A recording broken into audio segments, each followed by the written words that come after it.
Hi guys, আজকে আমার দোকানে বিশ্বকর্মা পুজো হচ্ছে। দেখতে পাচ্ছ এখানে প্রসাদ কাটা হচ্ছে, ফলমূল কাটা হচ্ছে। আমি কিন্তু পুজোতে বসলাম।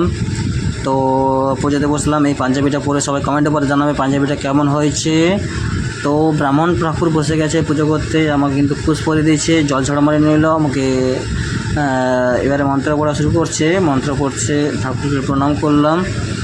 এবারে ভিডিওটা কিন্তু লং ছিল, আমি কেটে কেটে শর্ট করে দিলাম, এতক্ষণ ভিডিও ভালো পোস্ট করা যাবে না। একদম রীতিমতো কিন্তু পুজো কমপ্লিট হয়ে এসছে প্রায়।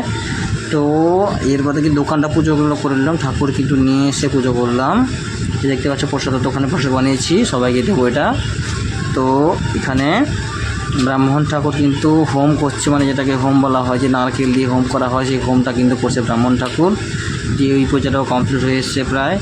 এরপরে কিন্তু আমার গাড়িটা পুজো করব। তোমাদের দেখিয়েছি আগের ব্লকে যে আমি স্কুটি একটা নতুন নিয়েছি, স্কুটিটা কিন্তু এবার পুজো করবো। নিজের সেলফিটা দেখে নিলাম ঠিক আছে নাকি। এই যে স্কুটিটা পুজো করছি, দেখুন স্কুটিটার লুকটা দেখুন। এই যে স্কুটিটা পুজো করছি, এটা নতুন নিয়েছি, 1 মাস হলো, কিন্তু স্কুটিটা পুজো করে নিয়ে এই জন্য বিশ্বকর্মার সামনে আছে, বিশ্বকর্মার সামনে পুজো করে নেবো। এটা সামনের লুক হয়েছে, মালাটা দিয়েছি। তো কেমন হয়েছে স্কুটিটা পুজো করা।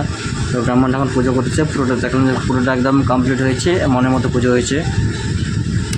তো এখানে ধূপ লাগিয়ে দিয়েছি। অনেকে কিন্তু সামনে লেবু দিয়ে ফাটায়, আমি লেবু না দিয়ে কী করলাম, আমি লেবুটা বেঁধে দিলাম। তো এখানে ঠাকুর একটা